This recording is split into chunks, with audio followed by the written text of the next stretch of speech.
ప్రశస్తమైన మీ సన్నిధానములకు వధింపబడిన గొర్రెపిల్ల రక్తానికి ఎంత స్తుతించాము కూడా తక్కువే. దేవా, మరణ వేదం నేనేం చేయాలి, అపవాదిని నేనేం చేయాలి. అపవాది నిరాధారంగా మీరు చేశారు. వారికి ఉన్న ఆయుధాలని తీసేశారు, వారికి ఉన్న ప్రాపర్టీ మీరు తీసేశారు. దేవ, మరి సింహాసనం కాదు చేయబడింది ప్రభా. అది కేవలం మీరు మరణం చేయించి తిరిగి లేచి పునరుద్ధాన శక్తిలో మాకందరికీ నా ప్రభా అర్థమే అపవాదికి ఇచ్చినటువంటి వాటన్నింటినీ ఈవులు మాకు ఇవ్వాలని మీరు ఇష్టపడినారు. దూతల కంటే కొంచెం తక్కువగా వారిగా చేసి దేవా, దూతలు వాడుకోలేదు కానీ మమ్మల్ని వాడుకోవాలని ఇష్టపడినందుకు మేము స్తుతిస్తున్నాం. ఈ సత్యం మానవులు గ్రహించి దేవా నీకు ఫస్ట్ ప్రయాణం చేయడానికి మీకు ప్రయాణం చేయండి. దేవా, దూతలు ఎంత భయంతో భక్తితో 24 గంటలు నేను స్తుతిస్తున్నాను. 24 గంటలు మీరు ఏం చెప్తారో అది చేయడానికి కాచుకొని ఉన్నారు. మానవులమైన మేము సమస్త సృష్టిని నా ప్రభావంతమే మీరు మాకు అప్పగించారు. ఈ సృష్టి అందరిపైన అధికారులుగా మీరు చేశారు. అధికారాన్ని దుర్వినియోగం చేయకుండా మరి జ్ఞానం కలుగు చేయటాన్ని స్తోత్రం. దేవా, వాక్యం వాక్చుతో మీరు మంచి వేళకి దృష్టికి భవంత మీకు మీరు అవరికి మీకు పెట్టినా నా పునరుద్ధాన శక్తి ప్రతి ఒక్కరూ డ్రైవర్ కావడానికి మీకు ప్రయత్నం. మరణము బంధించి ఉంచలేదు కాబట్టి పాపం మమ్ముడు కూడా బంధించి ఉంచలేదు ప్రభా. ఏసే పునరుద్ధాన శక్తిలో చరిత్రను అసహించుకొని విసర్జించి పాపం అసహించుకొని విసర్జించి దేవా శరీర క్రియను నయపరిచిన ప్రభా క్రీస్తులో పరిశుద్ధమైన జీవితం అలవాటు చేసుకోవడానికి మీకు ప్రోత్సాహం దాయిచ్చేయండి. దేవా, మీకే స్తోత్రం, మీకే స్తోత్రం, మీకే స్తోత్రం, మీకే స్తోత్రం, మీకే స్తోత్రం, మీకే స్తోత్రం. యుగ సంబంధమైన దేవత మనోనేత్రాలకి కలుగజేసే గుడ్డితనాన్ని నయపరచమని ప్రార్థిస్తున్నాను. ఆత్మ నేత్రం తెరవడం, ఆత్మ ప్రత్యక్షం దాచండి. పునరుద్ధరణైన ప్రభువు మేము చూడడానికి మా కన్నులు తెరవమని ప్రార్థిస్తున్నాం. ఏసయ్యా తెరవమని ప్రార్థిస్తున్నాం. పాప పొరలు తొలగించమని ప్రార్థిస్తున్నాం. నీతి సూర్యుడు మీరు అతని సూర్యోదయంలోనే మీరు లేచారు. సూర్యుడు దేవ నా ప్రభు అతన్ని దేవ ఉదయించక చెప్పిన హైమావతిని దేవుడు దీవించుగాక. ఎందుకంటే యాక్చువల్గా 7 మాటల్లో ఇవ్వాలనుకున్నా కానీ పోయినసారి చెప్పిన వాళ్ళు కాకుండా కొత్త వాళ్ళకి ఇద్దామని ఈసారి అందరికి కొత్త వాళ్ళకి ఇచ్చాము. మమత రాత్రి ఉండింది, అయినా కూడా డే టైం నేను ఒక మాట చెప్పమని చెప్పినారు. అందరూ ఏం అవసరం లేదని మమత చెప్తారని మమత అందరు బాగా చెప్పారు. ఇప్పుడు చెప్పినటువంటి మాటలు ఎంత ఇన్నర్ మీనింగ్ ఉందంటే అంటే మీరు ఇప్పుడు డిసైడ్ చేసుకోవాలి ఏమని. మమ్మల్ని ఏది బంధించాలి, ఏది అంటే మన వేలో ఏది చెప్పండి, ఏది ఏదైనా పదే పదే చర్చ చెప్పింది కదా హైమావతి. మరి ఏదేది బంధించలేదు మనల్ని చేసినవా చెప్పండి. కుటుంబ సమస్యలు మనం బంధించలేదు. ఒకటి అప్పుల సమస్య బంధించలేదు. గుర్తుపెట్టుకోండి, ఈ రోజు నువ్వు నమ్మినట్లయితే దేవుని మహిమను చూస్తావు. ఎందుకంటే యేసయ్య అద్దె మిగిలి మరియకు చెప్పింది అదే. నువ్వు నమ్మితే ఏం చేస్తావు? దేవుడు. ఇక్కడ ఎంతమంది నమ్ముతుందో నాకు తెలీదు. 100% మీ అప్పులన్నీ పూడ్చబడతాయి. నమ్మిక ఉంచితే. చిన్న పిల్లలు పడితే తల్లి గుండె కొట్టుకుంటుంది కదా. చిన్న పిల్లలు కూడా నేను ఎందుకో నాకు నోట్ వచ్చింది, చిన్నపిల్లలు వదిలేసి అన్న. హల్లెలూయా, హల్లెలూయా, హల్లెలూయా. చూడండి, ఎందుకు చెప్తున్నాను నేను అర్థం చేసుకోండి. అంటే పిల్లల కంటే, భర్త కంటే, ఉద్యోగం కంటే దేవునికి ఫస్ట్ ప్రయారిటీ ఇచ్చినప్పుడు మన జీవితంలో దేవుడు ఓపెన్ చేస్తాడు. ఇక్కడ సమాధి, తెరవబడిన సమాధి ఒకటి. పునరుద్ధాన శక్తిలో తెరవబడిన సమాధి చూస్తావు. నీ జీవితంలో కూడా తెరవబడిన తలుపులు, ఇదిగో తలుపులు నీ దగ్గర తీసి ఉంచున్నా. ప్రకటన 4వ అధ్యాయం. అంటే నీకు ఉద్యోగం అనే తలుపులు మూసినావు, గర్భఫలం మూయబడినావు, ఏది మూయబడినావు అవన్నీ కూడా ఓపెన్ అవుతున్నాయి యేసయ్య పునరుద్ధాన శక్తిలో. హల్లెలూయా, హల్లెలూయా. నీ రోగం నిన్ను బంధించుంచలేదు.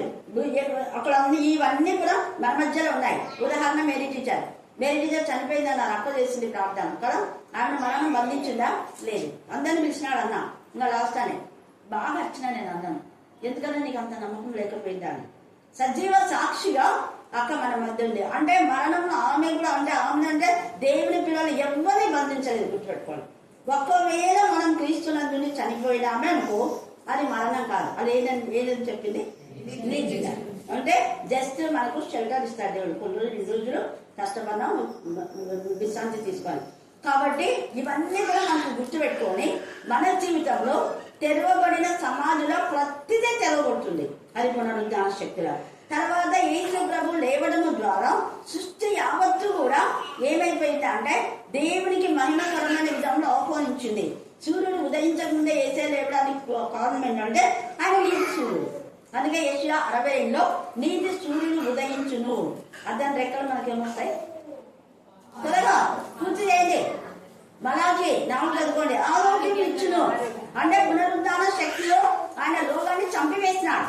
పునరుద్ధాన శక్తిలో ప్రతి చీకటిని చంపివేశాడు, ప్రతి పాపాన్ని చంపివేశాడు. కాబట్టి కానీ నీకు పాపం బంధించలేదు, తప్పులు బంధించలేదు, రోగం బంధించలేదు, భయం నిన్నేం చేయలేదు. అన్ని యేసయ్య పునరుద్ధాన శక్తిలో మనం విజయాన్ని పొందుకున్నాం. మనలో ఉన్న భయము మనల్ని బంధించలేదని దానికి ఉదాహరణ మగ్దలేన ఒక స్త్రీ. తర్వాత పునరుద్ధాన శక్తిలో యేసయ్య ఇంకా ఏం చేశాడంటే స్త్రీ ఏ స్త్రీ నుంచి అయితే పాపం వచ్చిందో అదే స్త్రీ గర్భాన జన్మించాడు. అదే స్త్రీకి ఫస్ట్ గా నువ్వు పోయి నా శిష్యులకు చెప్పి వాస్తున్నావు. ఎంత గొప్ప వాళ్ళంతా సెన్స్, వాళ్ళంతా బిషప్లు. ఇప్పుడు దానికి చూసుకుంటాయి.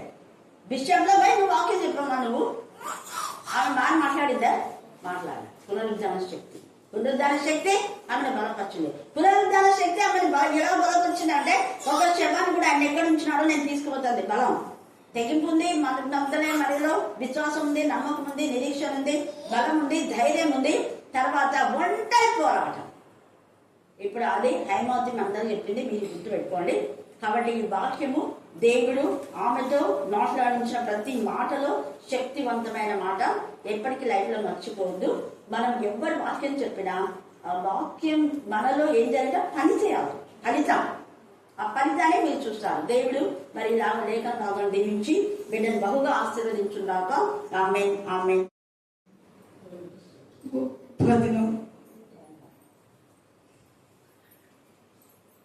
క్రీస్తు లేచినటువంటి దినం,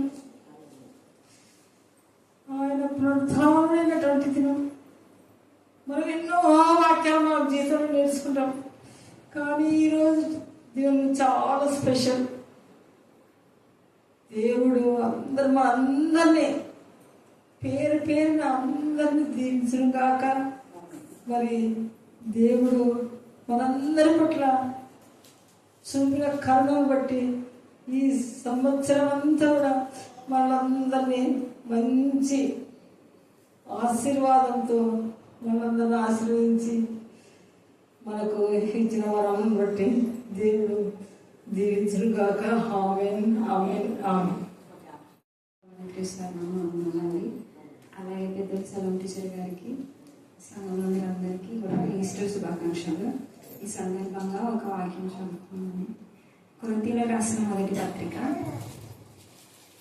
15వ అధ్యాయం 55వ వచనం చదువుతుంటే, ఓ మరణమా నీ విజయం ఎక్కడ, ఓ మరణమా నీ ముల్లెక్క. దేవుని గురించి చెప్తున్నారంటే యేసుక్రీస్తు వారు పాతాళపు శక్తులు ఉన్నాయి కదా, వాటిని ఓడించి మన కొరకు ఆయన చేసిన వాగ్దానం ఏంటంటే, నేను సజీవుడను కనుక మీరును సజీవులై ఎందురు. యేసుక్రీస్తు వారికి అన్ని ఆయనకి ఇష్టమైన విషయాలు చాలా చెప్పారు, కానీ అందులో ఇష్టమైనది ఒకటి త్యాగం అండి.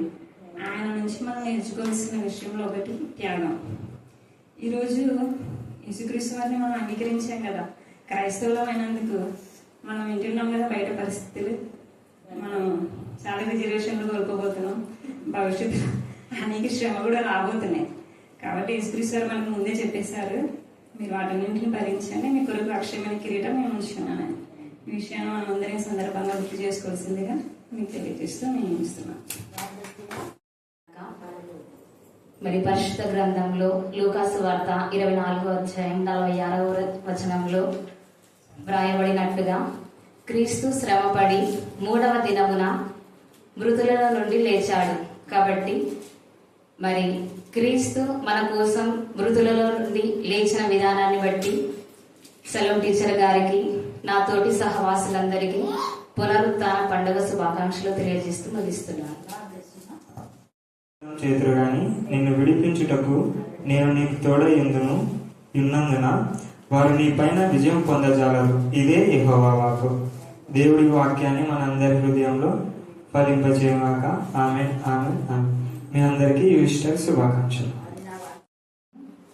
క్రీస్తు మనందరి కోసము ఈ లోకానికి వచ్చి మరణించి 3వ దినంలో లేచి మనందరికీ రక్షణ అనుగ్రహించాడు. కాబట్టి మనందరము బ్రతికినంత కాలం కూడా యేసుక్రీస్తు యొక్క రక్షణ మార్గంలో నడుస్తూ అనేకులను యేసుక్రీస్తు వైపు తిప్పాలని కోరుతూ ముగిస్తూ ఉంటున్నాను. అమలు దేవునికి వందనాలు, అక్క గారికి నాయక వందనాలు, చేరి వచ్చిన అందరికి నాయక వందనాలు.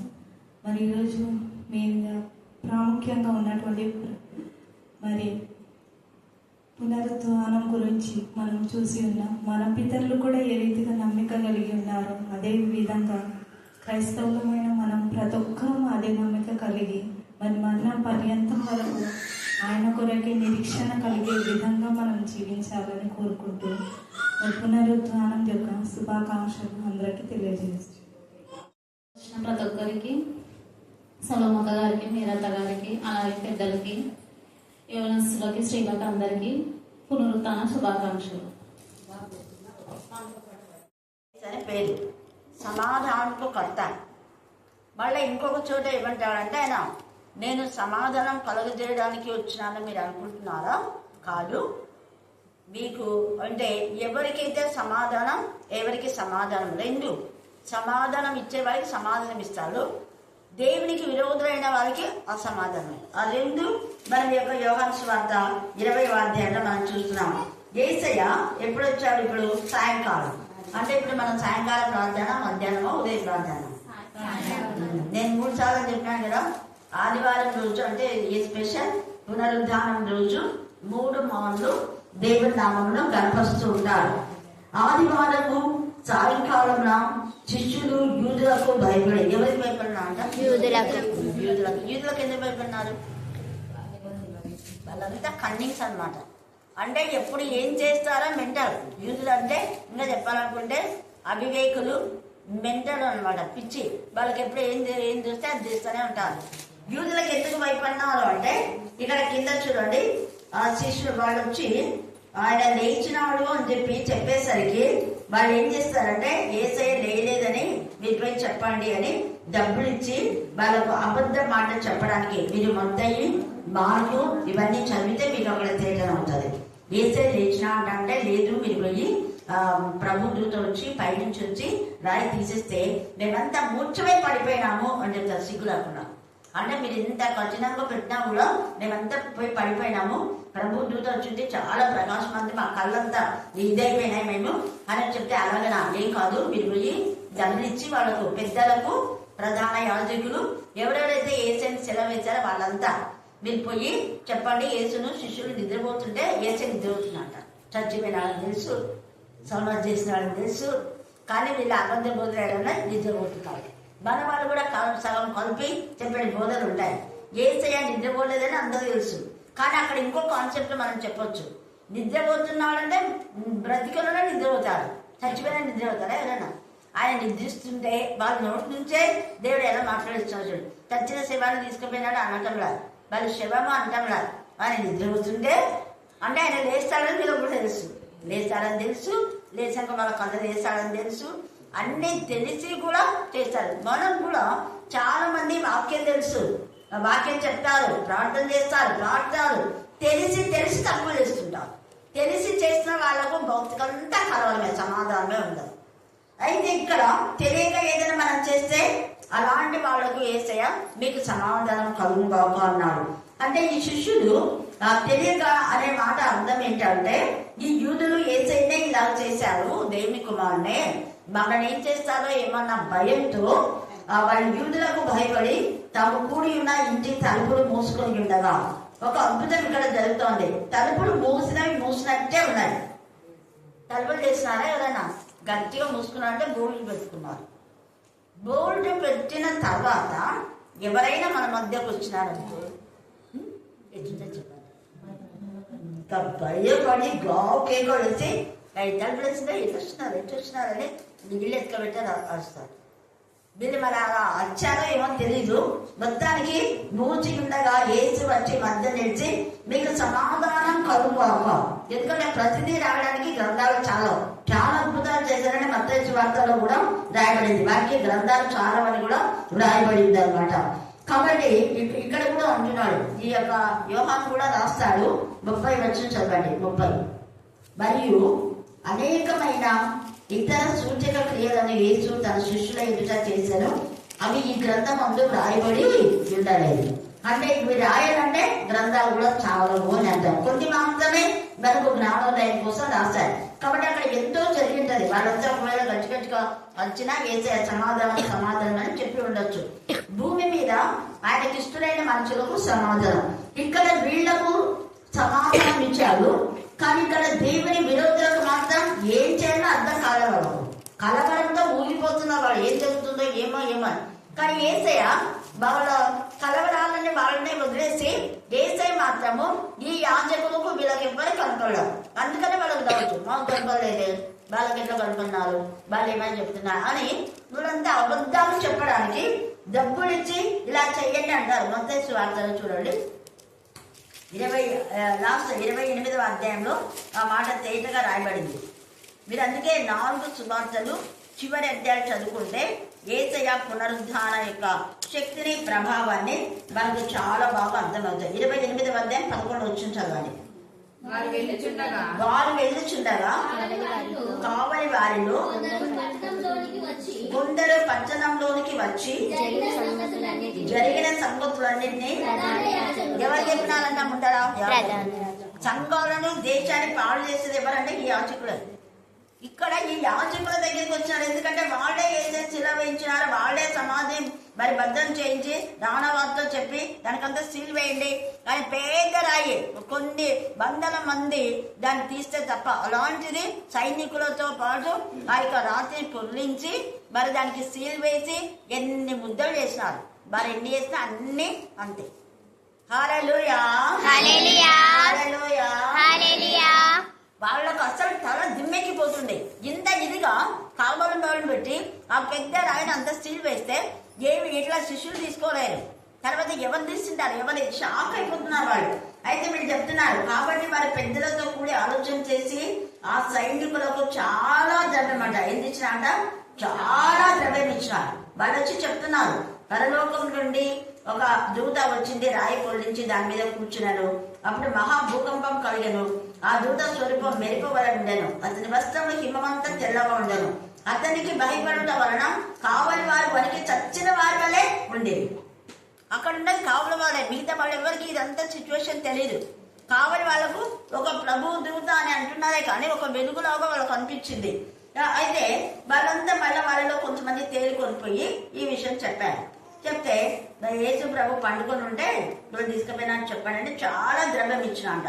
అతని శిష్యులు రాత్రి వేళ వచ్చి అతను ఎత్తుకొని పోయారని మీరు చెప్పడానికన్నా సిగ్గుండాలి. ఎందుకంటే వీళ్ళే కదా వేసింది అంతా వేసి లాక్ చేసి అది చేసిన వాళ్ళు వీళ్ళే. వాళ్ళు అమ్ముకోవడం ఓపెన్ చేస్తేనే కదా మరి అంతా చేసిన వాళ్ళు ఈ శిష్యులు ఎలా చేస్తారన్న ఆ ఇంగిత జ్ఞానం కూడా లేదు. అందుకే మెంటల్ వీళ్ళు చూడండి.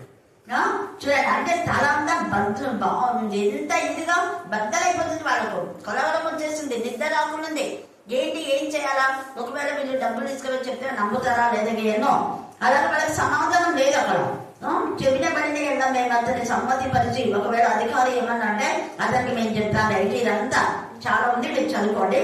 అప్పుడు వాళ్ళకి అంతా కలవరం. ఎందుకంటే దేవునికి విరోధంగా చేసిన వాళ్ళకు life long peace of mind ఉండదు. దేవునికి విరోధమైన పాపాలు చేసే వాళ్ళకు అస్సలు నెమ్మది ఉండదు. అందుకనే యేసయ్య కూడా ఏమన్నా అంటే ఇక్కడ శిష్యులతో మీరు ఎవరి పాపములు క్షమించరో వాళ్ళు మాత్రమే ఏమైతాయంట అందరూ అందరినీ క్షమించండి అని ఉంటాడా చెప్పండి, మళ్ళీ చెప్పాలా. యేసయ్య కూడా తండ్రి వీరేమి చేస్తున్నారో వీరు ఎరుకాక మీరు క్షమించండి, తెలియక చేసే వాళ్ళనే క్షమించమన్నాడు. అక్కడ తెలియజేసిన వాళ్ళు కాదు. వాళ్ళకి ఏం తెలియదు అంటే యేసయ్య పునరుద్ధరణ అయిన తర్వాత వీళ్ళ బతుకులన్నీ కూడా నాశనమైపోతాయి అనేది వాళ్ళకి తెలియదు. అది తెలియదు వాళ్ళకు. యేసయ్య ఖచ్చితంగా లేస్తాడు, లేచిన తర్వాత వాళ్ళు భయంకరమైన నరక అగ్ని గంధకాల్లో పడతాడు అన్న విషయం తెలియక వాళ్ళు ఆ విషయం చేస్తున్నారు.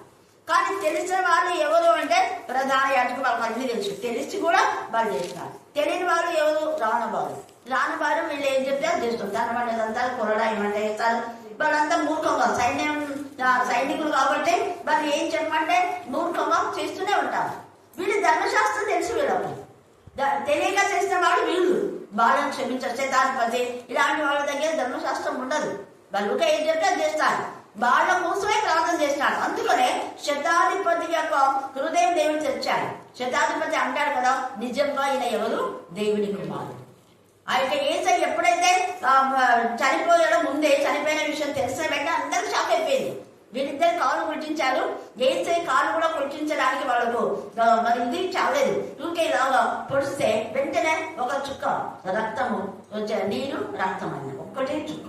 అది ఏంటి? వీళ్ళకు గుర్తు చేయడం కోసమే. అప్పుడు వెంటనే వాళ్ళంతా నిజంగా ఈయన దేవుని కుమారుడే, వాళ్ళ హృదయాలు ఎరమన్నాయి. కారణం యేసయ్య తండ్రి మీరేమి చేస్తున్నారో విరేకంగా మీరు క్షమించమన్నట్టుగా వాళ్ళ పాపములు క్షమించమన్నాయి. వాళ్ళకి తెలియదు ధర్మశాస్త్రం, కానీ వీళ్ళకి అంతా తెలుసు. యాజకులు తెలుసు, శాస్త్రం తెలుసు, పరిచయం తెలుసు, సద్వికాయం తెలుసు, సన్నిధి సభలో ఉండే వాళ్ళకంతా తెలుసు. తెలిసేసే కానీ వాళ్ళకి క్షమించబడరు, ఇంకా వాళ్ళకి భయంకరమైన శిక్ష. అందుకనే యేసయ్య కూడా ఇక్కడ ఏమంటున్నా అంటే, మీరు ఎవరి పాపములు క్షమిస్తారో వాళ్ళవి క్షమించబడతాయి, కానీ మీరు ఎవరి పాపములు మీరు నిలిచి ఉండనిత్తురో అవి ఏమైతున్నాయి? మరి యేసు ప్రభువు ఎవరి పాపములు నిలిచి ఉండేలా చేశాడు? ఎందుకంటే ముందే చెప్పాడు ఏమని, అతడు పుట్టకుండా బాగుండా, పుట్టినాడు కాబట్టి వాడికి భయంకరమైన శిక్ష. అందుకనే ఇక్కడ వాడు పుట్టకపోతే బాగుండని ముందే చెప్పి దాని కోసం ప్రార్థన చేసినాడు, కానీ క్షమాపణ కోరలేదు, క్షమాపణ పొందలేదు కాబట్టి శిక్ష. అలాగా ఇక్కడ యేసయ్య సాయంకాల నైవేద్యం అప్పుడు యూదుల మతాచారం ప్రకారము ఉదయము సాయంకాలం నైవేద్యం చేస్తారు. ఆ సాయంకాలం సమయంలోనే ఇక్కడ యేసయ్య వచ్చాడు. తలుపులు ఉన్నట్టుగానే ఉన్నాయి. మూసుకొని ఉండగానే యేసు వచ్చి మధ్య నిలిచి అనే మాటలో వచ్చి సమాధానము అంటున్నాడు. అక్కడ కూడా ఈ తలుపులు మూయబడిన తలుపుల్లోనే యేసయ్య వచ్చాడు. ఇక్కడ ఒక కాన్సెప్ట్ ఏంటంటే, చాలా మంది ప్రార్థన చేయించుకోవడానికి కొబ్బరిని తీసుకొస్తారు. తీసుకొచ్చిన వెంటనే ఏం చేస్తారు చెప్పండి? మీరు తీసుకొచ్చి నాకు ఇచ్చేటప్పుడు ఏం చేస్తారు? అదే నేనంటా ఉండని అంట కానీ ఉంచాలి, ఖచ్చితంగా ముద్ద ఇస్తాను. అంటే తీస్తేనే యేసు నామము యేసు రక్తము చంద్ర పోతుంది అని. కానీ ఇక్కడ నువ్వు చూసినా కూడా ఉంటుంది. యేసే సర్వశక్తిమంతుడు. ఆ కొబ్బరిన మూత తీస్తేనే యేసు నామం యేసు రక్తం పరిశుద్ధ ఆత్మలో పోదు, మూత ఉన్నా కూడా పోతుంది. కానీ మన హృదయాలు కూడా దేవుడికి ఇష్టంగా ఉంటే మూయబడిన హృదయాలను తెరిచే దేవుడు అనే మాట లోపలికి వస్తాడని. కఠిన హృదయాలు కింగ్ సౌలుకు మనం చూస్తే అతని హృదయం అంతా పాషాణం, కానీ అదే కింగ్ కాకుండా మామూలుగా సౌలు అంటే పౌలు సౌలుగా ఉన్నప్పుడు యేసయ్యనే వచ్చి ఆయన హృదయాలు తెరిచాడు. అది మూయబడినటువంటి హృదయాలు, కఠిన హృదయాన్ని తెరిచి తండ్రి అయిన దేవుడు మహిమకరంగా వాడుకున్నాడు. ఇక్కడ సమాధానం అంటే మూసిన తలుపులే. ఈ యొక్క రాత్రి కాల సమయం ముందు ఒకవేళ పరిస్థితి బట్టి ఎవరైనా కానీ దేని స్థితిలో అన్నా మూయబడిన జీవితంలో ఉంటే యేసయ్య స్వయంగా వచ్చి నీ జీవితంలో ప్రవేశిస్తాడు. అంత ఇదిగా దేవుని యొక్క శక్తి ప్రభావం, పునరుద్ధాన శక్తిలో ఈ శక్తి ఉంది. తర్వాత మనం చూస్తే ప్రకటన 3వ అధ్యాయం 8వ వచనం చదవండి. అక్కడ దావీదు తాళపు చెవింది. తాళపు చెవి యేసయ్య నామమే. 8వ వచనం.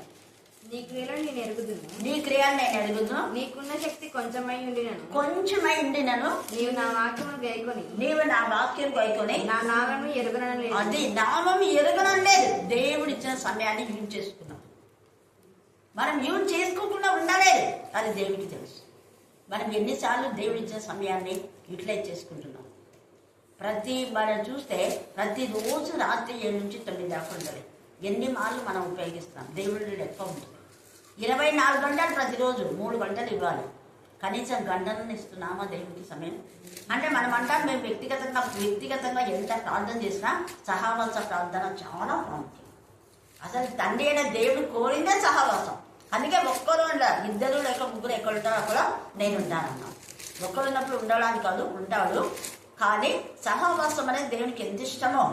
అందుకని ఇక్కడ ఆయన సహవాసం, ఇది సంఘం కట్టడం కోసం ఇక్కడ వీళ్ళ దగ్గరికి వచ్చాడు. ఇక్కడ మనం చూస్తే దావీదు తాళపు చెవి. అక్కడ తర్వాత ఇదిగో నేను మీ ఏదో ఏం చేశాడో తలుపు తీసి తలుపు తెచ్చాను. ఇక్కడ తెరవకపోయినా ఆయనే వచ్చినాడు. ఇక్కడ ఏం చేస్తున్నాడు? మీ బ్రతుకులో ఎవరైనా మీకు ఆటంకములు ఉంటే ఆటంకం తీసివేస్తాడని. ఆ పునరుద్ధాన శక్తి యేసయ్య మరణమును జయించి తిరిగి లేచాడు. అంటే మరణ వేదనలో ఆయన ఏమీ చేయలేదు. ఎన్ని కొరడా దెబ్బలు కొట్టారు. అసలు ఆ స్థితిలో ఉన్న వ్యక్తులు 2-3 నెలల వరకు కోలుకోలేదు.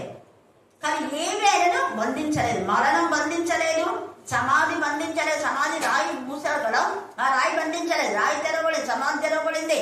మరణము వేదనలన్నీ కూడా తొలగించబడినాయి. మరణం ఆయన బంధించలేదు, మరణాన్ని ఆయనే బంధించినాడు.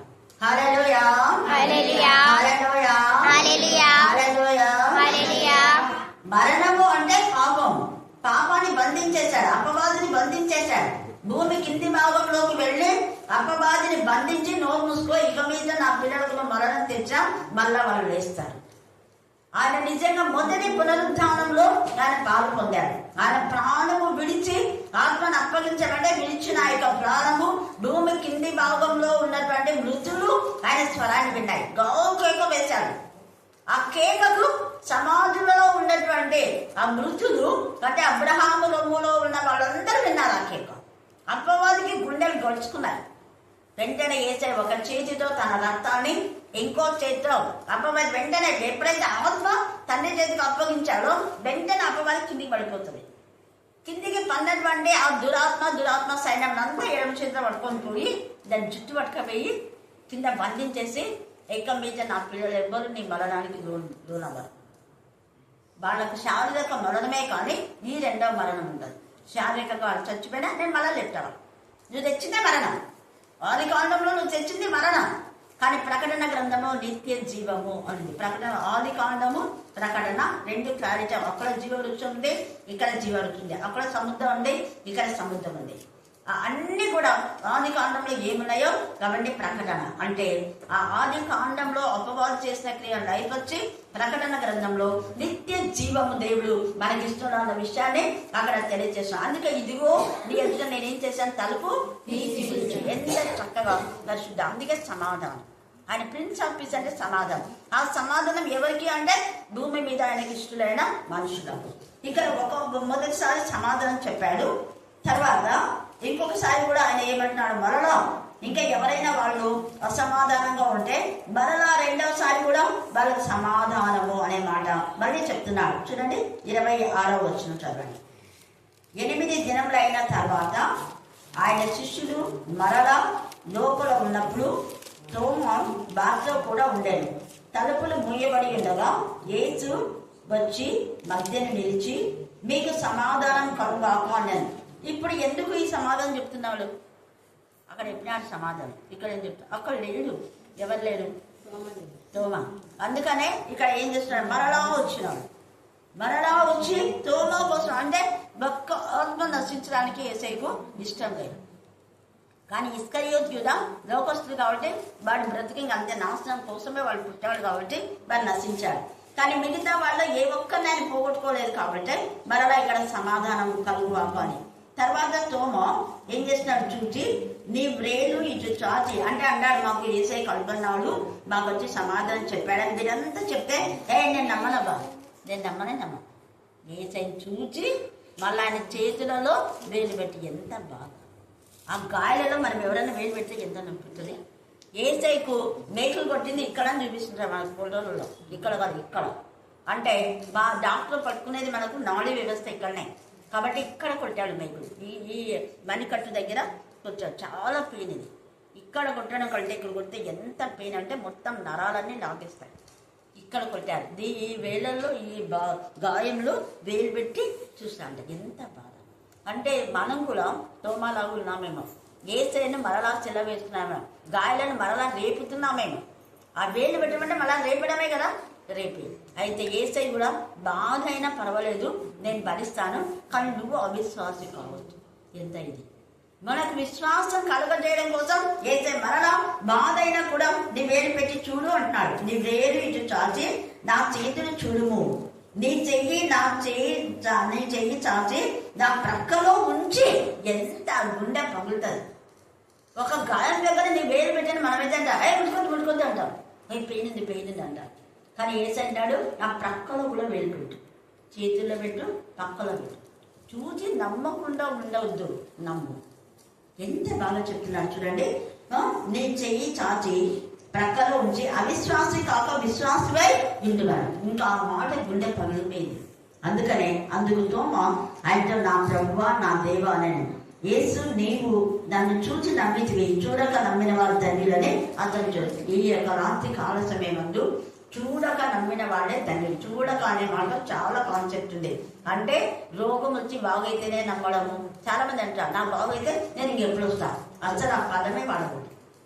బాగైనా బాగా కాకపోయినా నేను వస్తానని కాన్ఫిడెన్స్. నాకు ఉద్యోగం ఇచ్చినా ఇవ్వకపోయినా, పిల్లలు ఇచ్చినా ఇవ్వకపోయినా, ఉద్యోగం ఇచ్చినా ఇవ్వకపోయినా, పంట పండినా పండకపోయినా, అంతేగాని మనల్ని పంట పడితే ఇంకా నేను ఎప్పుడు దేవుడు చూస్తా, ఇల్లు పడుకుంటే పిల్లలు ఇస్తే దేవుడు సూచిస్తా, రోగం పోతే ఇంకెప్పుడు వస్తా. ఆ పదాన్ని వాడకూడదు. ఎంత బాధ ఉంటుంది. అందుకే చూడక నమ్మిన వాళ్ళు అంటే నీ జీవితంలో ఏ అద్భుతం జరగకపోయినా నమ్మడం ఇంకా చాలా మంచి. దేవుడు చేసిన మేడలో దేన్ని మనం మరకూడదు. అన్నింటినీ దేవుడికి స్తుతి చేయాలి. ప్రతి దానికి మనం స్తుతి చెల్లించే వారంగా ఉండాలి. అలా చేయడం ద్వారా దేవుడు మనం వాడుకుంటాడు. ఈ అనుమానంతో ఉన్న ఈ తోమానే తండ్రి అనే దేవుడు బలపరిచి భారతదేశాన్ని పంపాడు. భారతదేశానికి ఎందుకు అతన్ని పంపాడంటే అల్ప విశ్వాసి అవిశ్వాసి అయిన తోమ ఆ విశ్వాసంతో ఇక్కడికి వచ్చి ఆయన హతసాక్షుడైపోయినాడు. అనేక మంది అన్ని జనుల యొక్క అవిశ్వాసాన్ని తొలగించాడు.